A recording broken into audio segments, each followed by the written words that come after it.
Why are you pressing on in saying you'd fight a leadership contest? Because we won a very significant election victory in 2024. So just yes or no, no circumstances. I'm not going to walk away. You're I'm not going to fight. No circumstances you would step aside. I'm not walking away. Okay. I'm going to fight. Would you bring Burnham back into your cabinet? Oh, Andy's a great asset, and yes, I want him to have a big role in government. They all want to do it. Every single one of them. They want to go be a part of it now. The UK, I said, yeah, it would be nice if you sent ships. I didn't put a hard sell on, but I said it would be nice if you sent some ships. And the Prime Minister said, they'll be there, sir, as soon as the war is over. I said, did he just say that? I couldn't believe it, actually. You get the sense that Keir Starmer is very much isolated, lonely on the world stage, just as he is at home. He's been called a Potemkin Prime Minister, a zombie, a squatter in Downing Street. But the man who still right now leads the country is going about his business and apparently planning to give a new MP a big government job. Would you bring Burnham back into your cabinet? Oh, Andy's a great asset, and yes, I want him to have a big role in government. Are you going to call him at the weekend and invite him back into your cabinet? Well, I'm sure I'll talk to Andy after the weekend. Of course I will. He may well have a big role in government, Prime Minister. Your role. Yes, the vibe from Andy Burnham is that if, as expected, he does return to Westminster in a matter of days, he's not going to be joining this government, but trying to form his own. These guys are no longer on the same team. Cast your mind back to the heady days of 2024, when, buoyed by their landslide win, Keir Starmer welcomed Andy Burnham and the other mayors to Downing Street, where they excitedly posed for a selfie afterwards. Just days before, the PM had set the tone on the steps of his new home. Politics can be a force for good. We will show that. We've changed the Labour Party, returned it to service, and that is how we will govern. Country first, party second. Yet, if I'm honest, service is merely a precondition of hope, and it is surely clear to everyone that our country needs a bigger reset, a rediscovery of who we are. Well, in the 2 years since, Keir Starmer has certainly rediscovered himself, and so has everyone else. And here's the thing, the more his party is discovered, the less they appear to like what they see. And so, in Evian, at the G7 conference, the PM cut a lonely figure. No bilateral meeting with Donald Trump, just this. I'm the boss. How are you? Good, thank you. You know what that patronising little pat reminds me of? This. Yeah, Blair, what are you doing? Leaving. You leaving? No, not yet. We're not blaming the Lebanese government. No. The Yo Blair moment from George W. Bush at the G8 summit in St. Petersburg 20 years ago. Russia still in the club then. A Labour PM about to clock up a decade in power. Keir Starmer has managed too. Well, as we head into tomorrow's crucial by-election in Makerfield, more and more attention is turning towards what happens if Andy Burnham wins. Well, with speculation Keir Starmer will only have days left in office, the Prime Minister sat down with our political editor at the G7 Evian. Let's have a watch. Prime Minister, you've lost the country. 2 cabinet ministers and over 100 of your own MPs have told you they've lost confidence in you. Why are you pressing on in saying you'd fight a leadership contest? Because we won a very significant election victory in 2024 with the promise of change. That was a 5-year mandate. And what we promised to change was to stabilise the economy, and we are doing that. We promised to invest in our public services. We're doing that. The waiting lists for the NHS came down at record numbers just in recent weeks. We promised to get migration down, and we've done that. We promised to get closer to the EU, and we've done that. And we promised to invest in young people, particularly apprenticeships, and getting them into work. This is all change that we're bringing about. It's what we're elected to do. It's all the change that when we were elected into government 2 years ago, people said to me, it's not possible to do these things. We're proving that it is. And I came into politics late in life, actually. I came in only to work to improve the lives of millions of people who that's what you want to continue to do. are entitled to better lives, and that's what drives me every single day. OK, straight question, straight yes or no, please, then. Are there any circumstances in which you would step aside? Well, I don't think there should be a leadership election. I think that the last government proved that parties that spend their whole time in leadership elections don't go on to win the next general election. I would also say this, that Andy Burnham is in this by-election. I want him to win. Our activists, our members are up there campaigning for him. That is a good thing. If he does win, we've immediately got a Manchester mayoralty and I would like to fight, come on to and that. that starts straight away. It's very important to us that we win that. So just yes or no, no circumstances. I'm not going to walk away. You're I'm not going to fight. No circumstances you would step aside. I'm not walking away. Okay. I'm going to fight. So I'm a fighter, not a quitter. Is that how you're feeling? Well, look, I'm not going to adopt phrases that other people... Do you know that phrase? But look, what I would say is this. Look at my record. I picked up the Labour Party after 2019, and people said it's not possible to save the Labour Party. They said the Labour Party is over. I said I don't accept that, and we turned it around. Then as soon as I did that, everybody said you can't win a general election. You're smiling because you know the quote, don't you? We won the general election. Then everyone said you can't invest in your public services and build your economy. We've done both. And so rather than adopt other people's phrases, I would just say, look at my record in politics, in public service. You know the line, and the reason don't you? is that I'm only motivated by serving. It is a privilege to be the Prime Minister of this country. That is my motivation. That's what gets me up in the morning. And you smiled because you know the quote, because it was Liz Truss to you, wasn't it, over the dispatch box in October 2022. I don't think she's the only one. You said, why is she still here? To shouts of resign, she said, I'm a fighter, not a quitter. That's you now, isn't it? I have many people that I admire in life, but Liz Truss, I'm afraid, is not one of them. But look, I think it's important for me just to express myself in my own way. Yeah. As I say, I had a career in the law. I came into politics late in life, actually not a career politician, only motivated by the fact I wanted to improve people's lives.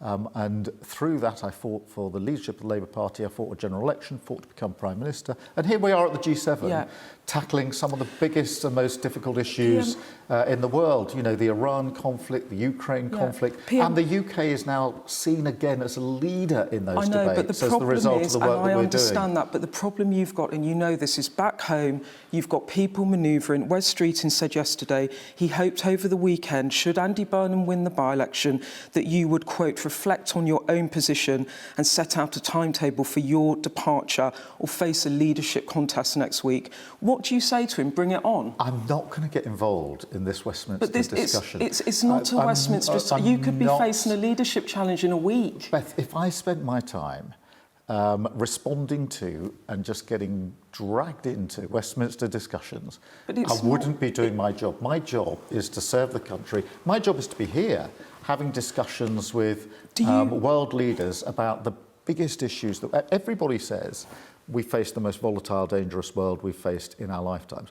That's not just a phrase, that is the reality. So should I be here having those discussions with world leaders, or should I be getting involved in to and fro with people in Westminster? I know very clearly. It's not to and fro. The country's thrown into chaos, and we could have another Prime Minister in weeks.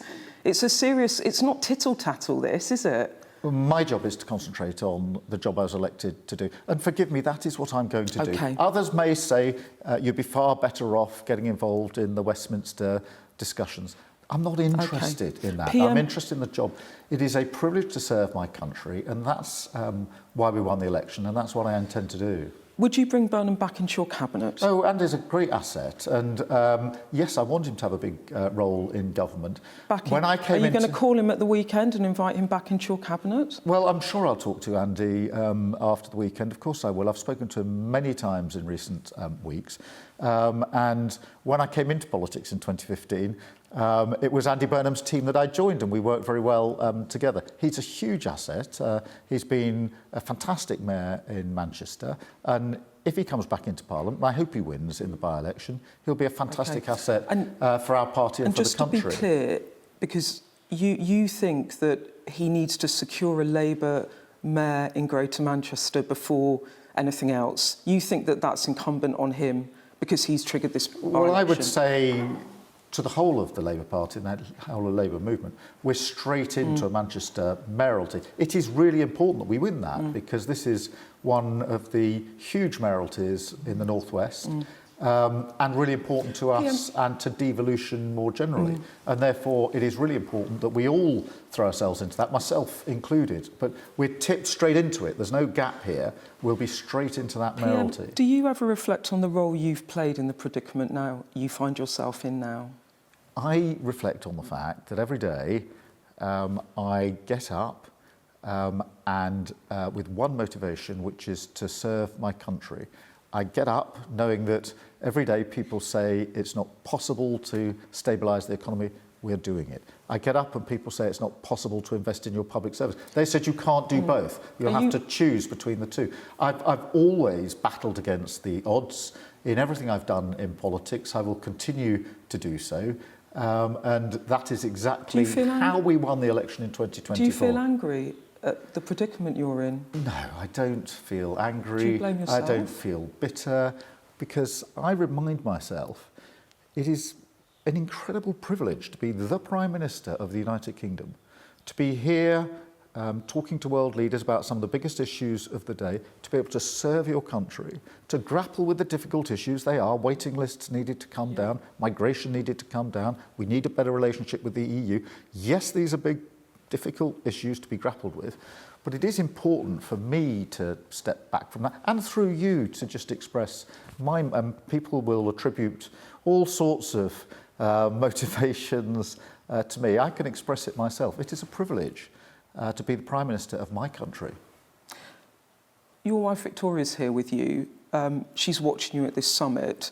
What does she say to you? Does she still say to you, Keir, carry on? We are very, very close.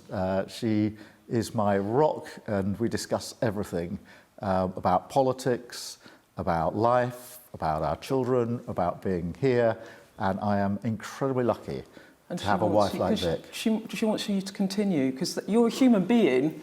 I'm not going to start disclosing all of my discussions. But look, Vic is with me every step of the way on every decision I have made, and every decision has been made in consultation with her. And I can't tell you how lucky I am to have a rock like Vic with me on my journey through life.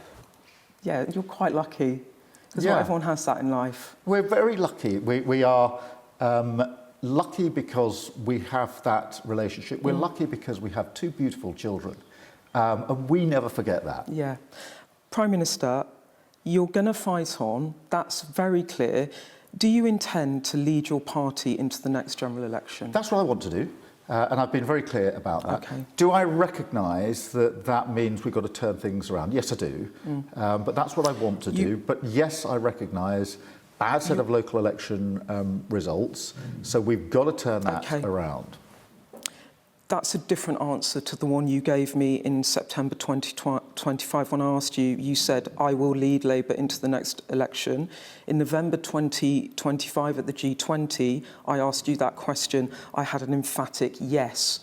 What's changed? Well, that's what I want to do, Beth, and I've been very clear about that throughout.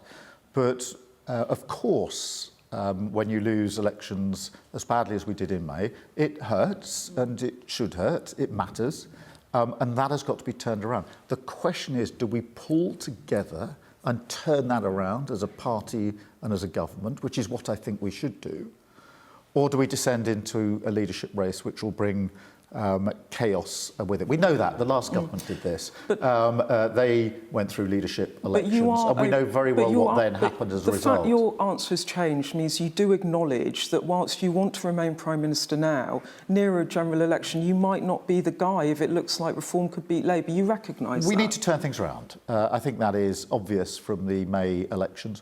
I've always said I want to take us into the next election. That remains my position, but I also acknowledge that we've got to turn things around. Final question, I'm out of time. Next month is going to be the second anniversary of your election victory. What have you been most proud of as Prime Minister, and what has been your biggest regret over these past 2 years? Lifting 500,000 children out of poverty by removing the two-child benefit cap.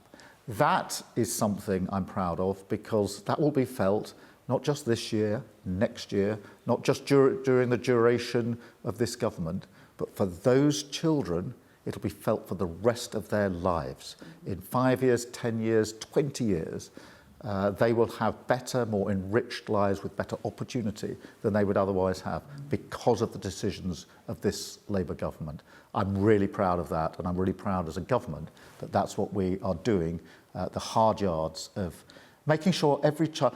We often say we want every child to go as far as their talent or ability will take them. I passionately believe that. I think most people do, to be fair. But it doesn't happen if you grow up in poverty. It does not happen. By taking the steps we have to lift children out of poverty, that will change them for the rest of their lives. I'm very proud of that. Regret? Look, there are many regrets in the sense that we've made mistakes along the way. I think all governments do. But I don't lose sight of the fact that we have stabilised the economy, we have brought down waiting lists, the NHS is turning around, migration has come down considerably, we've got a much better relationship with the EU, and here on the world stage with the G7, we're taken seriously as a country again. That wasn't happening before this government. We've changed things around.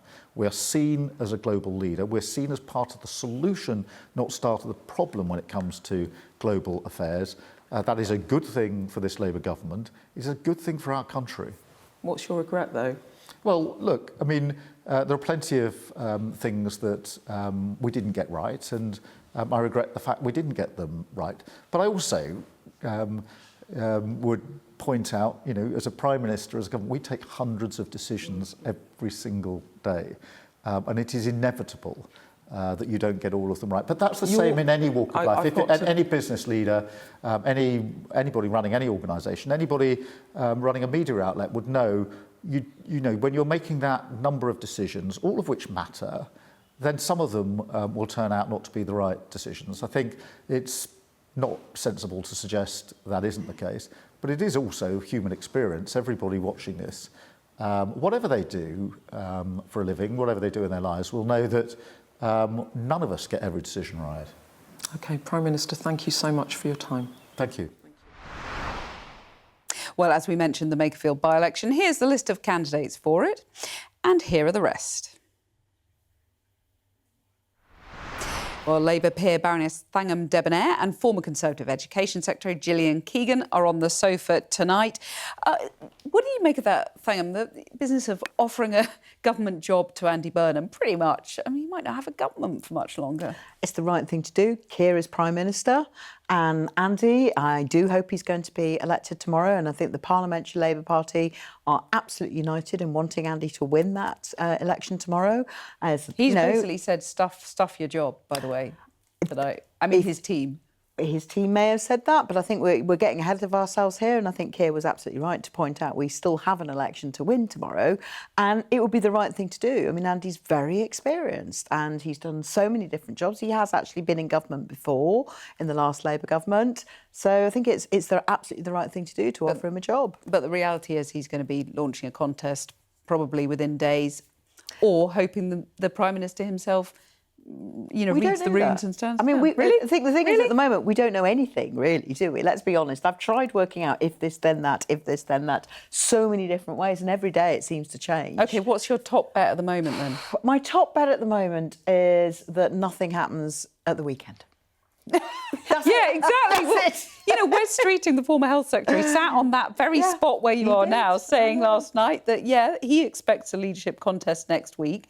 He clearly will have a go himself if Andy Burnham doesn't come out. He has a dog in that fight, doesn't he? He does, rather. Yeah. I mean, you know, there's quite a way to go. And the thing is, Andy's been away from Parliament now for 10 years, doing a really important job in Manchester, and we will have to fight a mayoral election. If Andy wins tomorrow, and like I said, that is far from a done deal, still got to go to the polls, there's still lots of people making up their minds, we then have to fight another election, which is the mayoral election. So there's quite a lot that has to happen, and I'm sure that Andy's team and Andy himself, who, you know, that it'll be his decision ultimately, will have quite a lot of thinking to do about, well, if this, then that includes, if we have to fight a mayoral election, what does that actually do to a distracting conversation about the leadership? Gillian, you've been around a fair few leadership contests in your time. I mean, the point is, if he doesn't strike at the right moment, he could miss the moment, couldn't he? Well, yeah, I mean, at least when we do them, we do them. You do. do. You know, That's true. We don't Brutally have about. these long sort of... I mean, this is so farcical that I think at the weekend, Andy Burnham's going to offer Keir Starmer Foreign Secretary. Do you? Something like that. I mean, it's Interesting. literally, they're both, you know, sort of positioning and things like that. And, you know, Keir Starmer, he likes the foreign bit of the travel. Yeah, we saw that. He really does enjoy that. Do you think he should take that? He likes that better than the home I think the most domestic important job. thing is, like, the Labour government is still the Labour government. We still have a country to run, and that we've been doing things even this week. Keir Starmer would be good in the Foreign Office. Keir Starmer right now is Prime Minister. We have no leadership challenge right now. I mean, What are you going to say next week? You know you're going to come next week. I know. You're going to be there. We're going to next remind week. you. We'll play you a little clip of My this. prediction was solely, I don't think anything's going to change over the weekend. That was Yeah, it. well, you That's do as far as you I feel get. a little bit sorry. I mean, Yeah, we know that, him. exactly. We put you on this Swearing. sofa to give us added value. I mean, you're just telling us what we know. Oh, I'm Thangam. sorry about that. And that's partly because nobody really knows, No, do they? we do. I mean, we do. I think you say what I'm I gonna think regret even next Keir week. Starmer knows. I mean, that wasn't an interview with somebody who was confident. I mean, even I was feeling sorry for the guy. Were you? I did. Weren't you, Thangam? Until I kind of remembered that he hounded everyone else out of office and threw loads of people under the bus, and then he lost my sympathy. But for a moment, I did, because it's a hard position to be in. And, you know, you could see it certain those times in those questions. He can see this all happening. And it's not going to get any better for him. Every single day it goes on, it's going to get worse. And I don't know what will play out, whether Wes goes, Andy goes, whether they wait till Someone after the mayoral, goes. but it will happen. Someone will go. It will. I mean, at some But do you- point, do you feel- this leadership I mean, contest will actually get the thing is, started. Do you feel and sorry for him, finished. Thangam? I do not want a contest. You want a coronation? I mean, I don't want a coronation either, let's be honest. I don't want either of conclave, these a things. conclave. But you know we what? are here You were- now. When We're here one of the now. times you were last here, you did say you wanted Keir Starmer to stay in office. Do even you concede that it's gone beyond that now? I think I said I want Keir to stay in office and be better. Yeah, but And that hasn't given happened. that we've now moved on, I mean, at least 20 minutes, things have changed. I'm not going to say I want this, I want that, because it's actually not about me. It's about the people of this That's such country. a cop It really out. matters. No, it's not, because you go into politics for public service, and what matters to me is what's best for the country. And right now, I can't tell, because Yeah, we're but this talking about a isn't man great for the who country, isn't- though, yeah, is you're it? right, and that's why I don't also want to spend all summer having a leadership contest where government ministers might resign or they might not, and we're talking to ourselves instead of running the country. do you feel That's what sorry I want for? us Do you to feel do. sorry for Keir?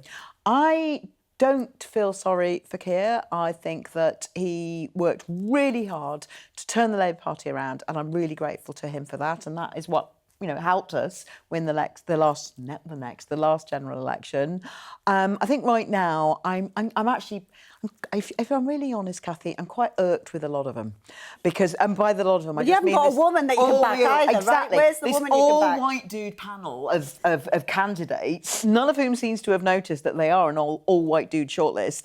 I am really done with that, but it's where we are. Where we are right now is we have got some competent men who have run government departments or been Prime Minister who are all going to scrap it out. I would rather everybody, and I think probably lots of Labour MPs feel like this, everybody concentrated on running the country. And that does mean change. And I go on mean your what I said holidays, then. forget about it all.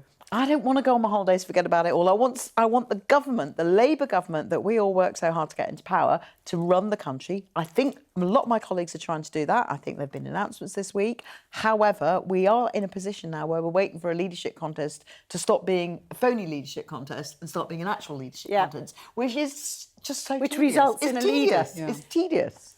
Yeah, but you've still got the same problem, which is getting stuff through Parliament. You've still got the same parliamentary... You know, does a new leader come with any more authority quite. to do the difficult things that the country needs doing? That is actually That's the real question. still up for debate, And isn't that it? is still up for debate. And It really is. your leader is very helpfully offering to help the next Prime Minister or the Labour government to cut welfare. Very collegiate They should offers. actually take them up on that. Honestly, it's... And, you know, obviously there's parliamentary sort of positioning and games, but actually, from the country's perspective, they should work together on that. And it, you know, I think Therese Coffey was here, who was the Secretary of State for, you know, for DWP, and she said, you know, it's actually even about slowing it down or taking it back to pre-pandemic levels. We're not talking about doing something massively radical, That would make a huge difference, so we could fund defence, which is what we've got right in front of us. But it wouldn't fund and we need help. It wouldn't fund the defence gap right now. And I think we know, and It enough would. people have said, no, you can't. I mean, if you immediately impose cuts on existing people's benefits, that causes all sorts of problems. Even George Osborne didn't do that. Right. He did, he kept people on legacy benefits while he rolled universal credit in. But it took years before there were changes. The DIP is a 10-year plan, right? And it can go, and they need to get to 3% by 2030. So there's a bit of a runway. I think though, with the DIP, the Defence Investment Plan, I think we know we need money right now, and I think that is difficult for any party to find. And I think when Tory people have been on talking about that, we found crossings, though, didn't yeah, I mean, that was day, such a bad look. However, when they're missing 5 billion, actually, they do you know found what? 4.5 billion. Hotline. It was. Wasn't it? Was. However, I mean, that was akin to John Major and the on welfare. It was tone deaf. It was end of days. Absolutely, but on welfare, I think one of the things that has been really impressive in the last few weeks. Do you remember the week of essays? My favourite essay was the Pope's, but my second favourite essay was Alan Milburn's, which was a really thoughtful, good piece of work, which I've heard from Tory colleagues. They also thought, yeah, it was pretty good, because it was about the fact that welfare, for young people especially, condemns them to a really awful life. And actually what Alan did was set out what's wrong with the current system. He also said he's going to come up with a new plan in the autumn, but I think he's already shown us the route. And that is I know the something which route. I think I was the every education Labour- secretary. You were indeed. The apprenticeship system that we built is literally brilliant. In It fact, has my some problems. driver, yes. Of course, It you can always does. improve things. Yes, but you can. I was literally the only degree apprentice in the House of Commons. I was literally the only person who'd worked in it for years. And it was a role model. And it was a really, really good system. They should just make that work. Okay, I just want to interrupt this trip down memory lane just to pull it back to the Prime Minister. We're going to be talking about Iran and the G7 in a second. Which one? Harsh. Let's talk about Liz Truss, shall we? Okay, so Keir Starmer did not have a bilateral meeting with Donald Trump. You know, there was that patronising moment that I played in the opening about, where he was tapped on the shoulder. He looked like a sort of peripheral player on the world stage, didn't he? And that's not good for Britain. To be honest, I actually think Trump did several things this evening that made Trump look bad. I think... Yeah, but we're going to come to Trump in a second. It includes Stick that. on, okay. It includes that. I think that is no way to treat an ally.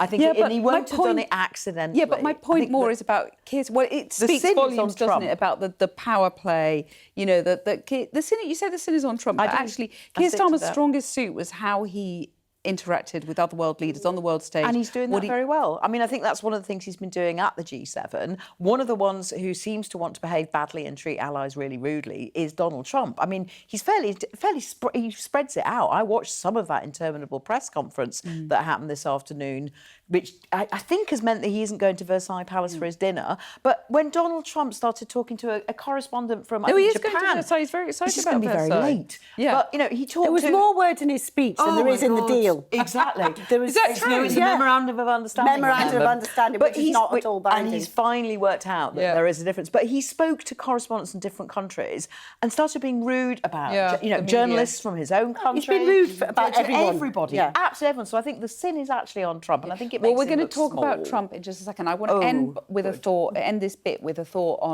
on loss in politics, because Keir Starmer, you could see it in his face in that interview with Beth, that he looks like a broken man is an exaggeration, but he looks embattled, beleaguered, the weight of the world on his shoulders. Yeah. You both lost your parliamentary seats. What does that feel like? What does it feel like, to have that kind of public loss and to sort of lose in public?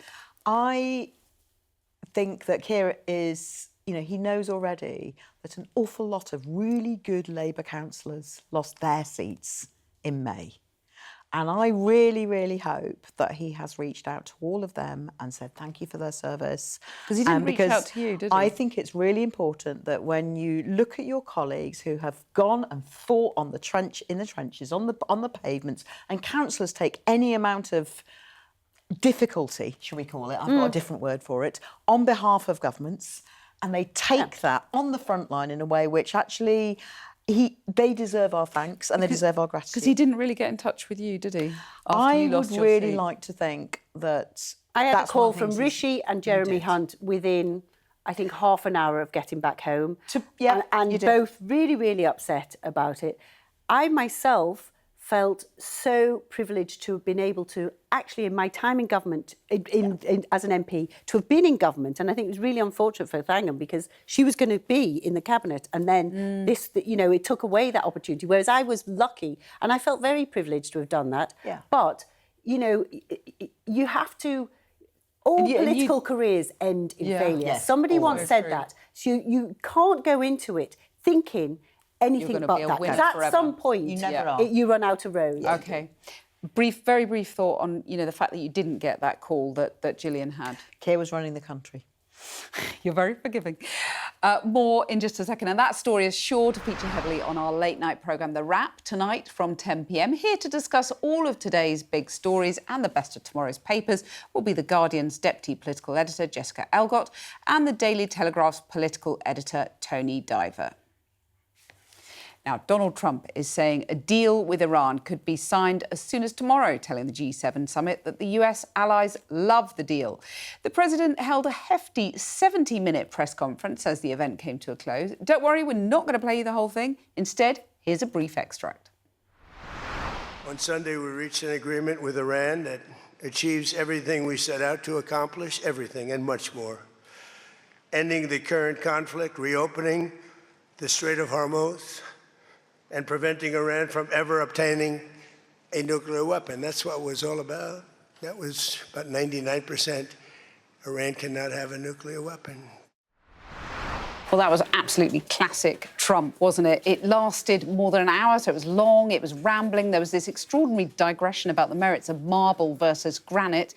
He had a little dig at Keir Starmer, again, over what he saw as the Prime Minister's refusal to send ships to help in the Strait of Hormuz. And it was striking that when Donald Trump listed his long list of bilateral meetings, Keir Starmer was not one of them, and he won't be at the dinner in Versailles that Trump is so much looking forward to. So you very much get the sense that the British Prime Minister cuts a lonely figure on the international stage, just as he does now at home. Well, attention is now turning to the detail of the deal and how it'll be enforced. We'll hear more about what role the UK is likely to take next from our political correspondent, Ali Fortescue. She's travelling with the Foreign Secretary and is in Egypt.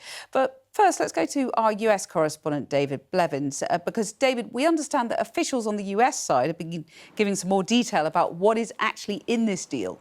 Tell us. Yeah, well, Cathy, I have to say that was one of the most remarkable press conferences I have ever sat through. President Trump looked tired, sounded hoarse. It came across as completely unconvincing. And now, as you say, we have the 14 points of the Memorandum of Understanding from a US official to measure against his words. He told us the deal he had done would achieve everything and much more. Really? He said it will end the war. Well, the very first point on this document suggests that military operations will cease, including Lebanon. How do you do that when Israel's insisting that its operation against Hezbollah in Lebanon is going to continue? He then said it would lead to the reopening of the Strait of Hormuz without any tolls. Really? In this document, Iran's only committing to that for 60 days of further negotiation, but the United States is committing to lifting its naval blockade. He then went on to say this would prevent Iran ever having a nuclear weapon. Again, that pledge does not exist in these 14 points. Iran is just committing to discussing that issue also for another 60 days, so they've just kicked it into the long grass. But the thing that's really striking to me is that the United States is now pledged to facilitate a $300 billion reconstruction project in Iran. Now, they're saying they don't have to commit one single dollar of that, but this is the United States now partnering with the regime until very recently it described as evil and tyrants. And that, for me, was the most telling thing from that whole press conference, because President Trump has done a complete U-turn. He's now telling us, I quite like these people. They are very smart leaders. And on the issue of them having ballistic missiles, he said other nations have them. So from my perspective, this is a complete climb down on missiles, on Iran even having nuclear power for civilian purposes, and certainly on economic sanctions. It's not the deal President Trump wants us to believe it is. Well, David, just briefly, how does it all compare to the much derided by Trump, at least, Obama deal on Iran? Well, Cathy, that's a very good question. You know the old phrase, the devil's in the detail. The problem is we don't have very much detail. As I say, it's 3.5 pages long. The Obama deal was jam-packed full of detail. And I think that's fairly obvious that President Trump knows that he is spinning a deal that is far from reality, because he, as we understand it, plans to return to the United States and not remain on the other side of the Atlantic to be present at any potential ceremony to sign this deal on Friday. Now, just think back to last summer. He went to the Middle East for one day to bask in the glory of the signing ceremony that marked the end of the 12-day war between Israel and Iran. Why would he not want to bask in the glory of this diplomatic triumph? Unless, of course, it's not a diplomatic triumph, and that the only thing he has secured is the reopening of the Strait of Hormuz for the next 3 months, a shipping channel that wasn't closed until Donald Trump went to war with Iran. Very well put, David. Thanks very much. So what role could the UK be playing? Let's go to Ali in Cairo. Ali, Donald Trump was a bit rude again in his press conference earlier about how the UK didn't contribute to the war with Iran. But what can you tell us about what could happen next? Yeah, look, I think big questions right now about the UK's role on the world stage. I should say this is the Foreign Secretary's first trip to Egypt and comes obviously at a key geopolitical moment. And she sees Egypt as a key ally in the region, uniquely placed on Iran, Gaza migration. Obviously, it is Iran that is dominating this trip, the Strait of Hormuz. And we can tell you that a ship, RFA Lime Bay, which has demining capabilities, is in the region, ready to go, should it be needed, to help to clear the Strait of Hormuz. And that, I think, is where the UK sees itself having a key role. Obviously, you know, we're not there yet, and you do get the sense that the Foreign Secretary is finding out information almost as quickly as we are when we're getting these snippets of information about what may or may not be in this deal that Donald Trump is talking about. But look, I think that is where they see the UK having a key role when it comes to opening the Strait of Hormuz. The expectation is, if it comes to that, in the first instance, it would be Iran that would demine the straits, but obviously that would need to be kind of checked internationally, and the UK obviously wants to have a big role there. But as I say, you know, there are bigger questions that we were hearing from Donald Trump on Keir Starmer today about the UK's role, which I think made more acute by John Healey's resignation and his claims about defence spending and where that makes us sit among NATO allies. I do, Cathy, want to briefly mention migration, because that is what Yvette Cooper has been talking about today. And, you know, I at times forgot that she was no longer the Home Secretary, because she is trying to push migration as a foreign affairs issue as well as a home affairs issue. And she was speaking to Sudanese migrants earlier. Egypt, obviously, you know, a key transit route, border with Sudan, with Gaza, of course, and with Libya as well. And she wants to talk about helping with money upstream to stop people making the journey in the first place, so money for people to have jobs here. But look, I mean, 10 million displaced people are in Egypt right now, 1.5 million from Sudan since the most recent war started. And there is a domestic debate going on here about whether this country can handle those numbers. Obviously, the domestic debate in the UK is about small boats, 700 plus crossing the channel on Monday alone. That is a very live debate. Not that many of those people come from Egypt, but they do come through Egypt. So that's what she wants to talk about, upstream help. Obviously, you know, people will judge success ultimately on the numbers. I think those are the two kind of big issues that the Foreign Secretary wants to talk about here in Cairo over the course of this trip. There are obviously other domestic issues as well, questions about who may hold the keys to number 10 over the next few weeks, but we'll leave that for another time, Cathy. Ali, thanks very much for that. Well, Thangam and Gillian are on the sofa tonight. Thangam, you heard David's very pithy analysis there, and the key question really, you know, we don't know the details, but is this any better than the Obama deal that's been derided by Trump? And, you know, the fact that, you know, as he put it, the opening of the Strait of Hormuz, which has been trumpeted by Trump, no pun intended. No, that was intended. No, it really wasn't. It just slipped out. But, the point is we wouldn't have been talking about the Strait of Hormuz being closed were it not for the Iran war that Trump launched. It's one of the things that wants to make me put my head in my hands, and I'm sure it does for a lot of people who are watching and listening to David. You're doing that a lot lately. I feel like, oh, God, not more. What next? Because actually, he also talked about, it's not had that much, there's not been any economic damage. Tell that to the people in India, for example, who are really, really struggling to actually buy cooking fuel at the moment because the price has rocketed because of the closure of the Strait of Hormuz. You've recently tell that to the visited people of Britain. India, yes, I haven't you? did. Did you see the impact? Yeah, I did. But also tell that to the people across the country, not just our country, but his own, who are dealing with prices going up and on top of an existing cost of living crisis. He has betrayed his promise not to get involved in Middle East wars. He has let down people everywhere with the cost of fuel going up. He doesn't have a plan. And I have to say, the fact that he's trumpeting, to use your word, a victory which is reopening the Strait of Hormuz, which was open before the war, that is what makes, I think, most people just think, what is this man on? What is he doing? What is he saying? Well, Gillian, you're usually a ray of sunshine on the sofa. Yeah. I mean, there is a positive, at least there is a peace deal, hopefully an end to bloodshed. Well, it's like when someone's banging your head with a hammer and they stop, then it is kind of better. But, I've done loads of deals, right? 30 years, I was mostly a commercial negotiator. A memorandum of understanding is literally the first intent, and it's not really worth the paper it's written on until you get to the deal. The deal will have to be, even with the deal, they're missing an important leg, which is Israel, Lebanon, so that's already, shaky from the get-go. And actually, every aspect of that deal looks to me as though they've given more than they've got. And it's only 60 days release. So, the hammer's stopped for 60 days. So they've got a lot of work to do. And every time something's oversold, any time any deal's oversold, it always under-delivers and expectations are never met. And that's what I expect will happen. And when we look at the deal side by side, I'd be surprised if it's as good as the one that was ripped up. We shall see. We've got a lot more still to come. Now, this week marks a decade since the Labour MP Jo Cox was murdered. Jo was killed on her way to a surgery in her constituency by neo-Nazi Thomas Mair during the Brexit referendum campaign. Today, MPs wore a white rose on their lapels in the House of Commons in her memory and paid tribute to her on the 10th anniversary of her death. Kim Leadbeater, who was elected MP for her sister's seat, is here with me now. Well, Kim, you're doing the job that you didn't want to do, stepping into your sister's shoes. It must have been a very emotional day for you. Yeah. I mean, you're right. I probably am the most reluctant MP there ever was.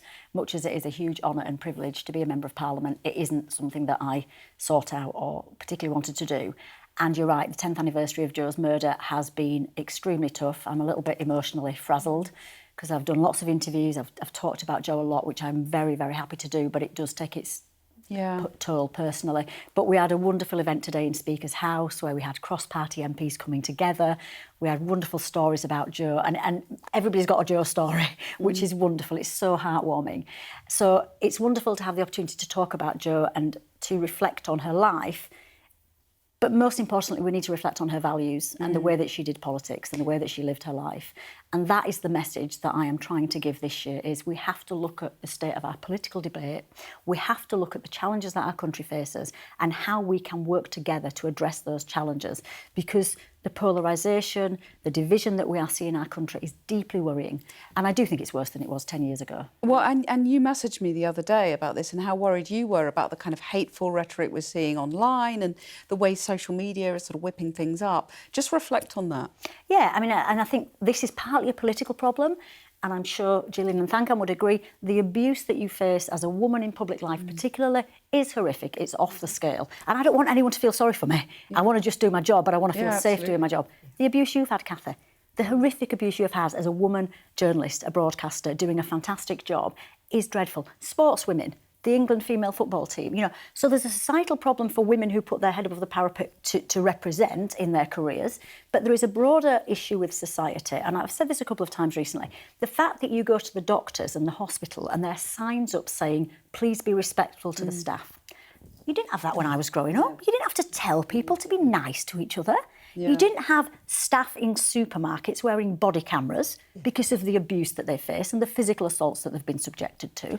So I think we all need to take a step back and think about what do we want our country to look like and what is that vision that we can all get behind whilst being honest about the challenges that we face. And I acknowledge there are challenges. And does it help to talk, because I decided to talk about some of the death threats? You know, I'm assuming you've faced similar issues since being an MP. Does it help to talk about it? I think we've got to talk about it. I don't know if it helps or not. It's uncomfortable. And as I say, what I don't want to do, and I know other colleagues have said the same, I don't want people's sympathy. I just want to be able to go to work and do my job and feel safe and be able to speak to people. Yeah. What do you think, Thangam? Well, I always used to try not to talk about it. Well, we're always told not to, aren't we? You know, but I saw you'd said something recently, Kim, which was about how shocking it is that women MPs, but other women in public life too, have learnt to normalise it just to try not to think about it because you want to be able to get on and do your job. I think you're absolutely right to bring up the fact that this happens to an awful lot of women in high-profile jobs, but also women in jobs just being themselves, doing their jobs. And women who don't have a platform to talk about it, and that's why I decided to talk about it. And I think you're right. Gillian, what's your thought on that? Well, I think it is important to talk about it, but I think the point that Kim made about it affecting many, many more people now. I was ever so struck when I used to go into schools and head teachers would show me the abuse they were getting on email or Facebook pages. You go into the hospital, the CEO of the hospital or the chief medical director would show you the abuse they were getting. And you think, how on earth can they be getting abuse? So it is something which is a change about the discourse, which has really become much more polarised. I don't know whether social media, whether some of the divisions, it's probably a perfect storm of lots of things. But what it is a very, it's a downward trajectory which is affecting everybody's well-being, actually, and everybody's confidence and ability to do the right thing in society, and we have to stop it. Kim, how does it affect you when you get, knowing what happened to your sister? Do you feel scared? No, I mean, I don't feel scared, and I'm tough and I'm resilient and I'm strong, as most women who do the sorts of jobs that we do are, because we have to be. But I'm more interested in looking at solutions than thinking about wrapping MPs in cotton wool. Like, that isn't what anybody wants. But like what Gillian's saying there, like, I understand people are angry. I understand people are frustrated. I am really angry about what's happened to my life. I'm absolutely furious. But what I've tried to do is channel that anger into something positive. And when we've seen horrific things happen recently, we have to be honest that there are people who are stoking the anger and stoking the division. And when you say people, do you mean the social media bosses like Elon Musk, or do you mean other MPs? I mean, sadly, some people in public life. Some people in public life are doing it intentionally. And I think social media clearly has a massive role to play. And we have to push back on that and we have to challenge it, whilst having the difficult conversations about the challenges we face as a country, whether it's the economy or housing or immigration. Yes, we need to have those conversations. So what would you say to someone like Rupert Lowe, who is, he has the biggest reach of any MP online? What would you say to him? Anybody. He said some pretty, tough things online. I would say anybody who has got a public platform and an audience, think about what you are saying, and think about that in the context of, sadly, my family, Sir David Amess's family, and other families who have experienced horrendous acts of violence, because it only takes one individual who cannot differentiate between violent, aggressive, abusive language and physical violence. And we all have got a duty to think about the consequences of our language and how we treat each other. We are role models in this job. We have to step up to the plate. Whatever the difficult issues are that we are addressing, let's do that respectfully. Let's create time and space to have a proper conversation. And that's where social media doesn't help, because there isn't time in 30 characters or a minute and a half or whatever it is. And when I got elected, people said, oh, do a video, Kim, do a video. And I don't like doing the videos, but 2 minutes. No one can concentrate for longer than 2 minutes these days. Within 2 years, that was down to 45 seconds. Now we're on about 30 seconds. What can you possibly talk about in 30 seconds? Well, in the few minutes that we have left with you on the sofa, I also want to ask about the assisted dying, the first reading of the new bill, which is the same as the bill that you took through. There's a suggestion that it should be unamended by MPs, so it should go to the Lords, so the Parliament Act could then be used to push it onto the statute book. Would you, as the sponsor of the first private member's bill on it, would you support that? Look, Lauren, who is taking the bill forward, has got my full support. It will be a tough ride for her because, sadly, there is a huge amount of abuse associated with that issue as well. I was really proud that in the Commons we had a really respectful debate, and I tried to lead on that debate understanding different perspectives, which I hope I did well. It went to the Lords. Sadly, it fell in the Lords, and it was talked out. People have to be honest about that. There was also a lot of disinformation, misinformation, disingenuousness. You know, But was it badly drafted, though, as well? No, it's not badly drafted. We spent literally months on it. So I am passionately pushing back on that sort of narrative that, let's be honest, has come from people who oppose a change in the law, a position I totally respect. But the civil servants in the Department of Health and Social Care, the Ministry of Justice, were outstanding. There are people who write legislation. They wrote the legislation from a position of neutrality from the government. And what's really sad is people in the House of Lords who were not only unelected, you know, and there's a big conversation there about democracy, but were rejected by the electorate, have then decided that terminally ill people should not be able to make that choice in their dying days. But some of your own side are changing their mind. You know, there are some MPs who backed it who are sort of having second thoughts now. Does that not give you pause? I mean, I haven't had those conversations with people. I do understand that people are feeling overwhelmed with all the issues that we've got to face as a government and as a parliament. But what I would say to those people is, go and speak to the terminally ill people in your constituency who you engaged with before, and MPs did a brilliant job of this. Go and speak to the families who have lost loved ones in really traumatic circumstances, and that will remind you why this issue matters so much. And you don't think it's constitutionally dubious to use the Parliament Act, which is normally reserved for You don't use the Parliament Act. You don't use the Parliament Act is a piece of legislation which applies. Yeah. So the other thing I would say to But should people... it not apply in this instance? Because it's usually applied to legislation that's in, you know, manifesto promises. But why wouldn't it apply? It's a piece of legislation. So all that will happen, the House of Commons, who voted for something, will send it back to the House of Lords, give the peers the time that they've been asking for. That was what they all said. Oh, I'm not against the principle, I just need more time. Well, you can have as much time as you want. You can crack on, you can amend it, you can put changes forward if you want. Charlie Faulkner and I, the sponsor of the bill, we wrote to all peers 3 times, I think it was. Hardly anybody came back to us.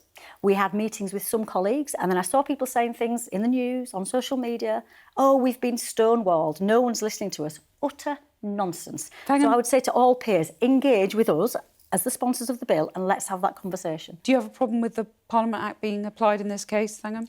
I think it's going to be an interesting process if the bill does get amended in the Commons. And Lauren Edwards, who's the sponsor of the bill this time, has said that she's open to amendments, in which case the Parliament Act doesn't apply if it's amended in the Commons. I think there are bigger questions, and I think we have to look at the bill respectfully. I think there has been some very difficult debate, and there will have been some MPs who will have shifted their views in both directions. I respect, as I think most people do in the House of Lords, maybe not everybody, I think all of us respect the fact that the MPs were elected. We also know that it is our job to revise the bill. If we are being told by medical charities, by disability charities and others that they have concerns, they don't get to stand in the House of Parliament and say them. It's part of our job to raise those concerns. And I look forward to us debating it respectfully if it comes to the House of Lords again, but we'll see. I mean, do you think you can get Andy Burnham on board? Because he's sceptical about it, and, you know, he's a Catholic yeah, I mean, I'm well. very happy to speak to Andy about it and anybody else about it. But I think what upset me in the House of Lords was, like, we'd spent hours and hours and hours in the Commons. We'd had, I think, over 400 pieces of written evidence. We'd had 50 witnesses. And to be honest, it arrived in the House of Lords and it was like that never happened. And I was saying, you know, I was hearing things being said like, we've done this piece of work. Now, if the two chambers are going to work together, you can't just, like, start from scratch. But does it tie the hands of an incoming leader that it's going to take a lot of parliamentary time? Is that really what you want if you're an incoming Prime Minister? Well, it won't take a lot of parliamentary time in the Commons because it will go back to the Lords to finish the job that they started. But also what I would say to whoever is interested is that this issue has got huge public support, Cathy. Everywhere I go, today, every day, people will come up to me and say, thank you for doing this. I lost my dad. This is what happened. I lost my brother, my sister, my mum. This is what happened. Of course, you should give dying people choice. And just briefly, I mean, are you prepared for a leadership challenge next week? Are you braced for that? I'm heading to Makerfield tomorrow. We need to get Andy back into Parliament. In true More in Common spirit, I get on very well with Andy and Wes and Keir. I'm with whoever said it earlier on. Where are the women? So tonight, Cathy. No. Yeah, go on. You may as well. I might as well. There's going to be a contest. Let's do it. Let's do it, girls. Where are the women? On that joyous note, I think we'll leave it there. Kim, thank you very much for coming in, and thank you both, my sofa duo. But finally tonight, we're an hour away from England's World Cup opener against Croatia, and if you're nervous and need a bit of fortune-telling, we've got you covered. Because these 2 lions who were rescued from Ukraine last year were tasked with picking the winner tonight. And I'm pleased to say, picked the 3 lions. But not satisfied with just one animal picking England to win, check this out. This adorable 4-month-old chimp in Kent also picked England to beat Croatia tonight. So, while Sky Sports may claim to have the best football pundits, rest assured we here at the Cathy Newman Show have given you all you really need to know ahead of tonight's game. And all signs point to an England win that may not be popular with Scotland, but that is it from us tonight. We'll see you again tomorrow at 7 p.m.